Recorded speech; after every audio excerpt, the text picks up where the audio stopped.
네, 안녕하세요. 미국 주식 멘탈 케어하기 멘탈이 전부다입니다. 네, 테슬라가 훌륭한 분기 실적을 보고하고도 어제 주가는 오히려 하락을 했는데요. 물론 시장의 영향도 컸습니다. 특히 미중 갈등 심화로 중국의 견제 리스크가 커진 게 가장 주요했고요. 하지만 투자자에게 최적의 매수 타이밍은 시장 분위기에 휩쓸려서 헐값에 주식을 버리는 사람이 많아질 때죠. 실제로 어제 많은 애널리스트들이 테슬라의 목표 주가를 상향했습니다. 골드만삭스가 860달러에서 875달러로, 미즈오 시큐리티가 820에서 825달러로, 뱅크 오브 아메리카가 750에서 800달러로, RBC 캐피탈이 718달러에서 745달러로, 웰스파고가 590에서 660달러로, 그리고 테슬라의 가장 대표적인 베어 세력 중 하나인 JP모건이 160에서 180달러로 상향을 했고요. 그로 인해 테슬라의 현재 평균 목표 주가는 무려 746달러까지 올랐는데요. 제가 실적 발표 전에 마지막으로 확인했던 기억으로는 680달러대였기 때문에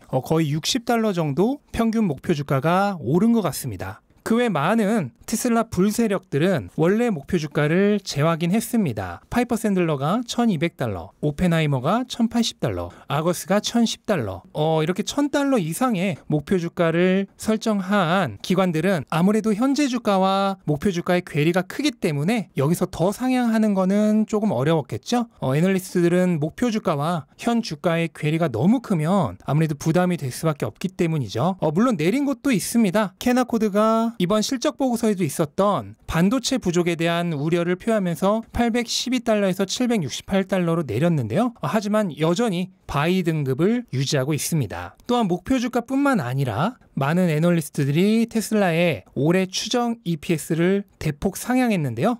다 정리할 수는 없으니 대표적인 애들만 표시를 해드리겠습니다.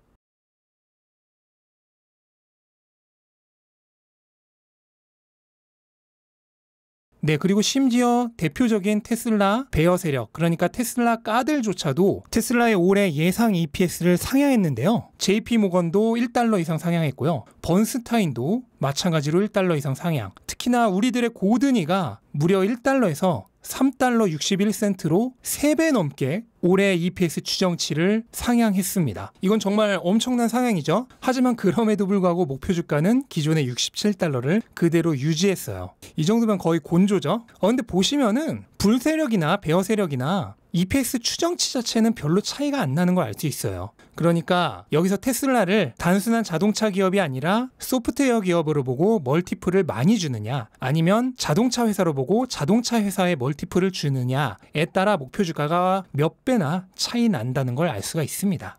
저 역시 추정치를 올렸는데요. 기존에 4달러 88센트에서 5달러 52센트로 60센트 이상 상향을 했습니다. 가장 큰 차이점은 이번 테슬라가 실적 보고서에도 직접 적었듯이 규모의 경제와 비용 절감으로 인해서 총이익률, 그로스 마진율의 강력한 증가가 있었기 때문입니다. 2분기에 무려 24%가 넘는 강력한 그로스 마진을 기록했는데 판매량이 더 늘어나는 3분기, 4분기에는 이게 더 증가할 것으로 예상이 됩니다. 그리고 이번 실적 발표에서 아무도 언급하지 않고 주의를 기울이지 않았던 굉장히 좋은 소식이 두 가지가 있습니다. 우선 처음으로 테슬라의 휘석 주식수가 줄었습니다. 테슬라의 휘석 주식수는 오퍼링, 전환 사채, 스톡 옵션 등으로 끊임없이 증가해왔습니다. 그래프를 보시면 거의 한 분기도 빼놓지 않고 매 분기 증가했다는 걸 알 수 있어요. 보통주 증가율을 보시면 아시겠지만 단 한 분기도 감소한 적이 없습니다. 그런데 이번에 제가 알기로는 아마 테슬라 역사상 거의 처음으로 휘석 주식수가 줄었어요. 그럼 자사주 매입을 했을까요? 그건 아니죠. 자사주 매입 소식이 없었죠. 그래서 자세히 들여다보시면 실제로 보통주의 숫자는 늘어난 게 맞습니다. 그런데 왜 휘석 주식수는 줄었을까요? 간단합니다. 테슬라가 흑자를 내고 본격적으로 현금이 많이 들어오기 시작하자, 그러니까 돈이 벌리기 시작하자 신주 인수권과 선순위 전환 사채의 발행량이 줄어들면서 이런 주식 휘석 권리가 모두 포함되어 있는 휘석 주식수가 줄어든 것입니다. EPS는 주당 순이익이기 때문에 당연히 순이익을 이 휘석 주식수로 나눈 것이죠. 그런데 이게 줄어들면 같은 이익을 거둬도 EPS는 증가하는 겁니다. 그런데 이게 드디어 하락세로 바뀌었다는 것은 큰 의미를 가져요. 그래서 저의 계산에서도 휘석 주식수가 조금 더 줄어드는 것으로 계산하면서 논갭 EPS에 추가적인 증가가 발생했습니다. 그리고 또 하나, 스톡옵션의 비용 처리가 줄어들었습니다.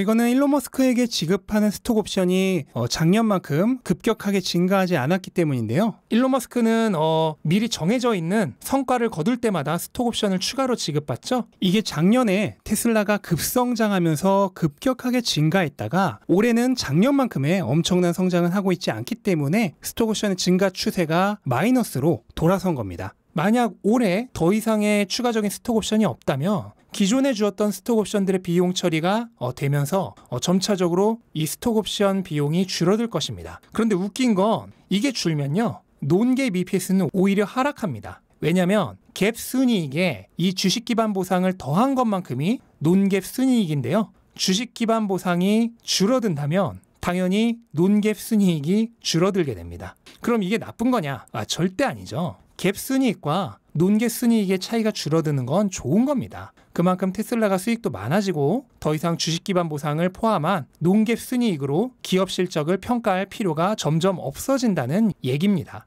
그래서 이 차이가 더 줄어들면 아마 자연스럽게 시장도 테슬라의 실적을 더 이상 논갭 EPS가 아니라 갭 EPS로 평가하게 될 겁니다. 하여간 2021년까지는 확실하게 논갭 EPS로 평가를 한다고 할 때 이 주식 기반 보상 스톡옵션이 줄어들면서 논갭 EPS가 어느 정도 감소하는데요. 다시 한번 말씀드리지만 이거는 결코 나쁜 게 아닙니다. 만약 이 주식 기반 보상을 저번에 계산했던 대로 그대로 두고 계산을 하면 저의 논갭 EPS는 $5 52센트가 아니라 무려 $5 97센트가 됩니다. 그러니까 스톡옵션 비용이 줄어들면서 논갭 EPS가 감소하는 것을 감안하고도 기존보다 60센트 이상 EPS 추정치를 올린 것입니다. 어쨌든 이번 테슬라의 강력한 수익성 입증으로 인해서 시장의 거의 모든 애널리스트들이 심지어 고든이조차도 EPS 추정치를 대폭 상향시키고 있습니다. 결국 주가는 기업의 가치를 따라가죠. 주가와 기업 가치는 산책하는 개와 주인의 관계와 같습니다. 강아지가 가끔은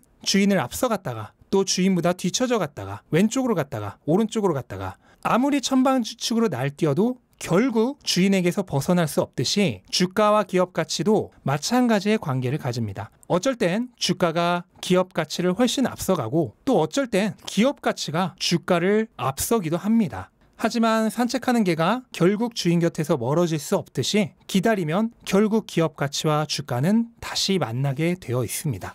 그리고 저는 이제 테슬라의 주가는 명백하게 기업 가치에게 역전되었다고 생각을 합니다. 테슬라의 주가가 그동안 주인을 너무 앞서가느라 지쳤어요. 그래서 지금 제자리에 앉아서 휴식을 취하는 중입니다. 그런데 그동안 기업 가치는 주가를 앞질러 버렸어요. 토끼와 거북이의 우화와도 비슷합니다. 하지만 주인이 계속 나아간다면 주가가 아무리 쉬고 싶어도 결국 주인인 기업 가치를 따라갈 수밖에 없습니다. 그러니까 단기적으로 조급하게 생각하지 말고 느긋하게 기다리시길 바랍니다. 인내심이 사라지려 할 때마다 일론 머스크가 올렸던 갑오징어의 마시멜로 테스트를 떠올려 보십시오. 갑오징어도 해낸 일을 내가 못해서야 되겠습니까?